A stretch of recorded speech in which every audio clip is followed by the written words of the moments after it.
وضو ہو یا نہ ہو، ماہ ذی الحج میں یہ تسبیح ضرور پڑھے۔ وہ تسبیح کون سی ہے؟ اس سے پہلے ہم نے آن لائن بزنس سٹارٹ کیا ہے کہ جس میں ایرانی چادر ہے، عبایا ہے، اور اس کے ساتھ ساتھ جو ہے وہ خاک شفا کی تسبیح ہے، سجدے گاہ ہے، عطر ہے، بکس ہیں، علم ہیں، اور بینر بھی ہیں۔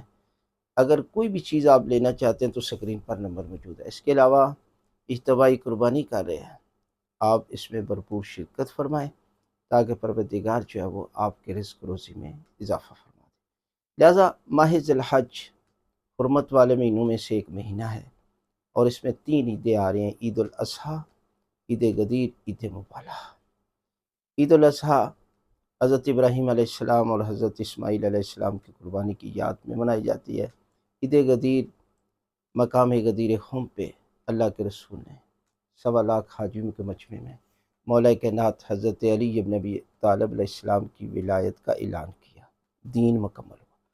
24 ذی الحج پنجتن پاک کی فتح کا اعلان ہوا عیسائیوں کے مقابلے، اور اللہ کے رسول نے بتا دیا کہ یہ وہ ہستیاں ہیں کہ جب قرآن کافی نہ ہو تو پھر وارث قرآن کو بلایا جاتا ہے، اور یہی وہ مقام تھا کہ جہاں پر پروردگار نے صادقین کا تعارف کرایا، سچوں کا تعارف کرایا۔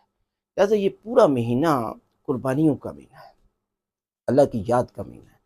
لہٰذا اس مہینے میں آپ چلتے پھرتے 3 ذکر اپنی زندگی کا شامل کر لیں: استغفار، درود پاک، اور اس کے ساتھ ساتھ تسبیحات اربع، سبحان اللہ والحمد للہ ولا الہ الا اللہ واللہ اکبر۔